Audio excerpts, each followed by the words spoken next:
Welcome to the beauty segment हमारे साथ मौजूद हैं Zainab Azlan Mansoor. She is the beauty expert and entrepreneur and also the owner of Zainy's makeup studio. तो चलिए इनसे बातचीत करते हैं आज सॉफ्ट ग्लैम मेकअप के हवाले से। अस्सलाम वालेकुम ज़ैनब, वेलकम अगेन, कैसी हैं आप? Thank you. तो ज़ैनब आज हम स्पेशली बात करने वाले हैं सॉफ्ट ग्लैम मेकअप के बारे में, कैसे किया जाए। ओके, सो आज हमारे साथ Sajjal, we are here with the Sajjal again today. आप अभी देख सकते हैं we have already build the eyes. पूरा बेस हमने सेट कर लिया है, हल्की सी लिप्स भी सेट कर ली हैं। हम शुरू से प्रेप के से स्टार्ट करते हुए आगे लेके चलते हैं। तो सबसे पहले मैं साथ साथ थोड़ा थोड़ा मेकअप करते जाती हूँ ताकि स्किन पे क्या अप्लाई किया? बेसिकली मेरा क्वेश्चन ये है कि आजकल ह्यूमिडिटी बहुत है, स्किन पे बेस नहीं ठहरता, फाउंडेशन नहीं ठहरता। सॉफ्ट ग्लैम में तो बहुत ना नेचुरल और ब्रीदी सा स्किन चाहिए होता है। अगर अभी भी आप देखें कि इनका अभी भी बहुत नेचुरल और ब्रीदी सी स्किन टेक्सचर है, कोई ओवरडू नहीं हुआ, कोई ओवरडन नहीं हुआ, कहीं से ऑक्सीडाइज नहीं हुआ। So number 1 tip for that is कि अगर आपकी स्किन सही से प्रेप है, प्रेप का मतलब अब क्या है, इट इंक्लूड्स सनस्क्रीन। इवन तो अगर आप ये लाइट्स में भी जाते हैं अपने नॉर्मल डे की, या फिर आप घर की लाइट्स में भी बैठे होते हैं, इट्स नेसेसरी कि अगर आप पार्टी मेकअप कर रहे हैं तो आपकी स्किन सही तरीके से प्रेप्ड हो। उसके अंदर सबसे पहले आई वुड प्रेफर कि आप सनस्क्रीन अप्लाई करना मत भूलें। कुछ बच्चियां जिनकी बहुत ड्राई स्किन होती हैं, एक्नी प्रोन स्किन होती है, व्हाट दे डू इज़ कि वो उसके ऊपर भी मॉइस्चराइज़र लगा लेते हैं और उसके बाद प्राइमर लगाएंगी। ऐसा बिल्कुल नहीं करना। पर अच्छा, मैं ये चाहूँगी कि आप बताएं कि सॉफ्ट ग्लैम के लिए किस टाइप का कंसीलर और फाउंडेशन यूज़ करनी चाहिए। जैसे अभी आप बता रही हैं कि ओवरडू करने से केकी हो जाता है। एग्जैक्टली। अच्छा, नंबर 1 थिंग, आप हमेशा जब आप अपनी वैनिटी सेटअप कर रहे होते हैं, मेक श्योर कि यू हैव द प्राइमर जो कि नॉन कोमिडोजेनिक हो। नॉन कोमिडोजेनिक क्या होता है कि वो पोर्स को क्लॉग नहीं करता। जब पोर्स नहीं क्लॉग होंगे तो आपका फाउंडेशन वैसे ही सेट हो जाएगा। द नेक्स्ट टिप इज़ कि आपका जो फाउंडेशन जो सेट हुआ है वो ऑक्सीडाइज ना हो। जब आप मार्केट में जा रहे हैं, आप ख़रीद रहे हैं फाउंडेशन को, जस्ट मेक श्योर कि वो जो फाउंडेशन है वो आप लगाएं। थोड़ा सा घूमें फिरें मार्केट में, इधर उधर देखें, कुछ और चीज़ लेनी है कुछ और ले लें, and then after that you see कि आपकी स्किन के ऊपर वो एग्जैक्ट मैच है या वो डल हो गया है। ठीक है। अच्छा, अगर हम ये भी देखें कि अगर डे लाइट में हमने सॉफ्ट ग्लैम मेकअप किया है, कोई पार्टी है, कोई इवेंट अगर हम जा रहे हैं, तो ऑब्वियसली आजकल का जो मौसम है ह्यूमिडिटी का, आपकी स्किन जो है वो ऑयली हो जाएगी थोड़ी ना थोड़ी देर बाद। तो किस टाइप का सेटिंग पाउडर जो है वो यूज करना चाहिए आप सेटिंग मेकअप को फ्रेश करने के लिए? आई बिलीव रबिया, आपका सेटिंग पाउडर जो भी होता है ना, you have to carry it all the time with you. आजकल जितनी पाकिस्तान में गर्मी है और जितनी हब्स है, ह्यूमिडिटी है, आप सेटिंग पाउडर ना कैरी करना अफोर्ड ही नहीं कर सकते। हमेशा मेक श्योर, आंखें खोलो सज्जल, यस, हमेशा मेक श्योर, हमेशा आपका जो पसीना होता है आइदर इट्स हेयर या फिर इसके अंडर आई के नीचे आ रहा होता है। पफ पाउडर रखें अपने पास, जस्ट अप्लाई, डैप करना है प्रॉपरली, पाउडर लेके जो है वो अप्लाई नहीं करना उसके ऊपर, सिंपली हल्के लाइट हैंड से आप डैप करेंगे। अच्छा, आई शेडोज किस टाइप के होने चाहिए सॉफ्ट ग्लैम में? न्यूड कलर्स में लोग जाना पसंद करते हैं वैसे न्यूड। अभी आप इनकी मैंने आईज क्लोज की हुई हैं, आप देख सकते हैं तो पिंकिश सा है। एग्जैक्टली। अगर इनका जो ड्रेस है वो रेड है, we have gone to the red की फैमिली, नहीं ब्राउन की फैमिली में, ब्राउन एंड पिंक की फैमिली में हम गए हैं, जिससे ये बहुत ज़्यादा पॉप आउट नहीं हो रहा। And with that way contrasting lips का कलर पिंक्स की फैमिली का। अब पिंक की फैमिली में काफ़ी बच्चियाँ कहती हैं कि हमारे पास इस तरह का पिंक अवेलेबल नहीं है या हम इस तरह बना नहीं सकते।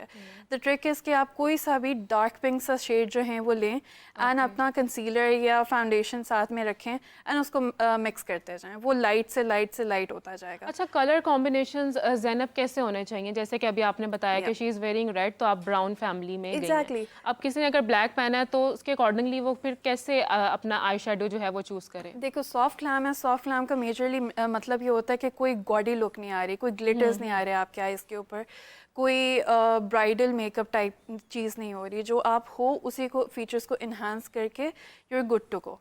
सो जब आपने ब्लैक पहना होगा, you can either go with again pink की फैमिली, ब्राउन की फैमिली, आप लिप्स को जो है वो न्यूड में ले जाओ, न्यूड में ले जाओ, बेज में ले जाओ, ब्राउन के साथ मिक्स कर दो, तो इट विल उसको जो है वो कॉम्प्लीमेंट करेगा।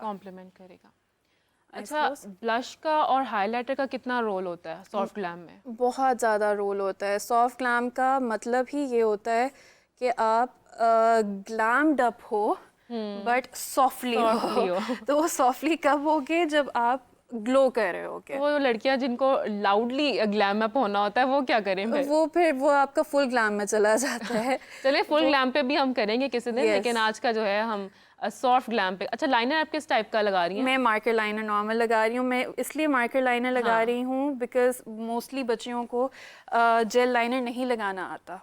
वो यूज टू होती हैं इस तरह आंख पकड़ी एंड कटाक, दैट्स इट, आपका लाइनर लग गया। तो इट्स बेटर कि आप अगर सॉफ्ट ग्लैम में जाना चाहते हो देन यू अप्लाई, आंखें बंद, यू अप्लाई। इसका करेक्ट वे क्या है अप्लाई करने का? सिंपल आप, अच्छा, आजकल तो स्टिकर्स और स्टैम्प्स भी आए हैं। स्टिकर्स भी आए हैं, स्टैम्प भी। अब तो रबिया इतनी कन्वीनियंट हो गई है सारी चीज़ें।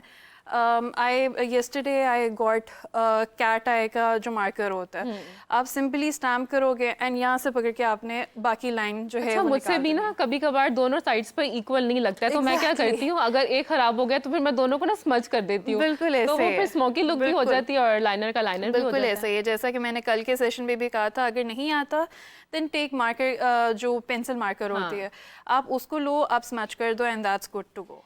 अच्छा, आपकी लुक में ना ब्रोज का भी बहुत रोल होता है, आईब्रोज को, तो उनको कैसे शेप करना चाहिए और मेंटेन करना चाहिए? माशाल्लाह इनकी आईब्रोज, अगर इफ़ यू सी सजल की, ऑलरेडी इट्स वेरी थिक, ठीक है। जिनकी नहीं होती, obviously it eyebrow specially enhances your face structure.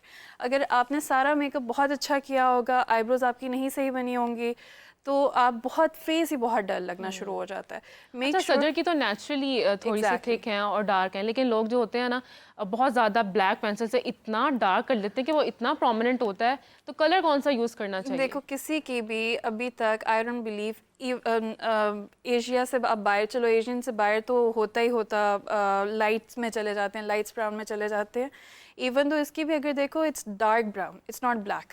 हमेशा आपके पास एक ब्राउ पैलेट नहीं है तो आप आई शेडो पैलेट का सबसे ब्राउनेस्ट कलर जो है वो पकड़ो और आप उसके ऊपर उससे अप्लाई करो। आपने ब्लैक में नहीं जाना, ब्लैक में जाओगे तो आपकी शक्ल बहुत अजीब व गरीब लगेगी। लाइक ब्राउन शेड होना चाहिए, वो भी लाइट, वो भी लाइट में हो जाए या डार्क ब्राउन में हो जाए। अभी इसकी जो है वो डार्क ब्राउन। कुछ लोग तो मैंने ऐसा देखा है कि आईब्रोज पर मस्कारा यूज कर लेते हैं, हाँ, तो वो थोड़ा सा स्टिकी भी हो जाता है और डार्क भी हो जाता है। एग्जैक्टली, वो दैट, अगर तो आपके पास ब्राउन मस्कारा है देन इट्स फाइन। अगर तो ब्लैक मस्कारा है और आपकी जो आईब्रोज है वो ब्राउन नहीं, वो ब्लैक नहीं है, देन वो कुछ और ही बन जाएगा, वो कॉम्प्लीमेंट नहीं करेगी। अच्छा, लिप शेड्स की अगर हम बात करें तो ऑब्वियसली न्यूड कलर्स में ही जाना चाहिए, सॉफ्ट ग्लैम है तो पिंकिश टोन्स और ब्राउन शेड्स कैसे, मतलब क्या क्या आपके पास हमेशा जो है पिंक में, अगर मैं स्पेशली कहूँ, पिंक की फैमिली में हर शेड होना आपका ज़रूरी नहीं है, जैसे मैंने पहले कहा। इसी तरह अब ब्राउन का कोई सा भी यार लोकल ले लो, आज तो लोकल इतने सस्ते सस्ते आए होते हैं, रिवाज है, और भी बहुत सी ऐसी कंपनीज हैं जो लोकल बहुत सस्ते निकाल रही हैं। आप एक डार्क पकड़ो, एक लाइट पकड़ लो, लेट्स से, उन दोनों को अगर मिक्स भी करोगे ना तो वो कहीं ना कहीं कलर पूरा का पूरा फैमिली फॉर्म हो जाएगी। अच्छा, हाइलाइटर की मैं चाहूँगी कि आप एप्लीकेशन करके बताएं कि लोग जो हैं वो पूरे मुंह पर उन्होंने हाइलाइटर किया होता है तो पता भी नहीं चल रहा होता। एग्जैक्टली। अच्छा, अब देखो, मैंने अभी इसका सिंस केयर फेस है, ठीक है। कल आपने मुझसे सवाल पूछा था कि हम ब्लश ऑन से कैसे स्ट्रक्चर क्रिएट कर सकते हैं। हमने स्ट्रक्चर किस तरह क्रिएट किया कि हमने यहाँ पे इस तरह रख के टूवर्ड्स डाउनवर्ड हमने ब्लश दिया, इस साइड पे भी टूवर्ड्स डाउनवर्ड ब्लश दिया, एंड देन थोड़ा सा इधर। सिंस इनका फोरहेड छोटा है तो हम ऊपर इसको ब्लश नहीं करेंगे या कंटूर नहीं करेंगे।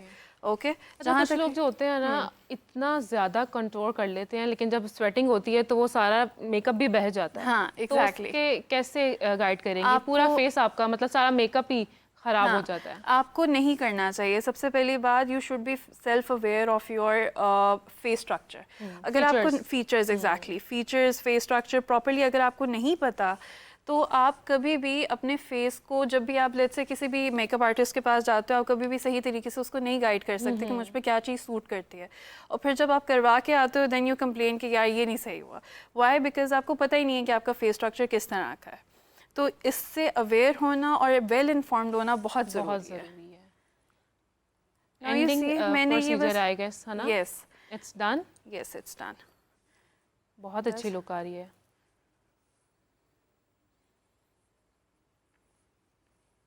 अच्छा, कुछ लोग जो होते हैं अपर लिप्स पे भी इधर सेंटर में ना बिल्कुल पॉइंट आउट अप्लाई करके करें, हाइलाइटर लगाते हैं। लेकिन लिपस्टिक से पहले, लिपस्टिक के बाद नहीं। बाद नहीं। अगर लिपस्टिक के बाद लेट्स से मैं यहाँ पे अप्लाई करके दिखा देती हूँ, आप देखिए लिपस्टिक के अंदर लग गया। हाँ राइट, तो लिपस्टिक से पहले कर लें जस्ट। ये बेसिकली हाइलाइटर जो है वो इन्हांस करता है लिप्स को। जहाँ पे हम जब फाउंडेशन अप्लाई पूरा कर रहे होते हैं, हमें नहीं पता होता अक्सर औकात कि लिप्स कहाँ से स्टार्ट हो रही हैं, तो हम हाइलाइटर लेके अप्लाई कर देते हैं ताकि वो पता लग सके, आउटलाइन हो जाए। Makeup look I think complete है, और आपने कहा था कि हम सॉफ्ट ग्लैम करने वाले हैं, और आई लैशेस के बावजूद it is looking soft. Yes. बहुत नाइस और सॉफ्ट डिसेंट लुक आ रही है। Exactly. And Sajar, I think you are ready to go for a party after the show. Yes. Well, I think it's brilliant और बहुत Thank अच्छी look you. आ रही है। Thank thank you. You so much Thank you, Zainab Rabia. For joining us again. Thank और बहुत मतलब मेरे ख्याल में लोगों को गाइडेंस भी मिली है लड़कियों Yes. को कि कैसे पार्टी पे जाने के लिए वो बिल्कुल, तैयार हो सकती हैं। बिल्कुल। और इसी के साथ मैं थैंक यू करना चाहूँगी शी विंस, जो ट्रेनिंग प्रोग्राम की हमारी आज की गेस्ट थी। उन्होंने जिस तरह से लड़कियों के लिए ये जो प्रोग्राम निकाला है, गाइड किया है कि वो कैसे फाइनेंशियली घर बैठे इंडिपेंडेंट हो सकती हैं। और मैं अपनी हर्बलिस्ट रामीन ज़ुबैदा का भी शुक्रिया अदा करना चाहूँगी, जो उन्होंने हमें देसी होम रेमेडीज़ और टोटके बताए हैं। इसी के साथ साथ हमारी हेल्थ सेगमेंट में जिन्होंने डॉक्टर रुबाब ने हमें ज्वाइन किया था, उनका भी बहुत शुक्रिया। सईद अली जंजानी साहब का भी बहुत शुक्रिया। और इसी के साथ प्रोग्राम का टाइम यहाँ पर ख़त्म हुआ चाहता है। मुझे दीजिए इजाज़त। आपसे मुलाकात होगी कल एक नए टॉपिक के साथ, एक नए शो में। तब तक के लिए अल्लाह हाफ़िज़।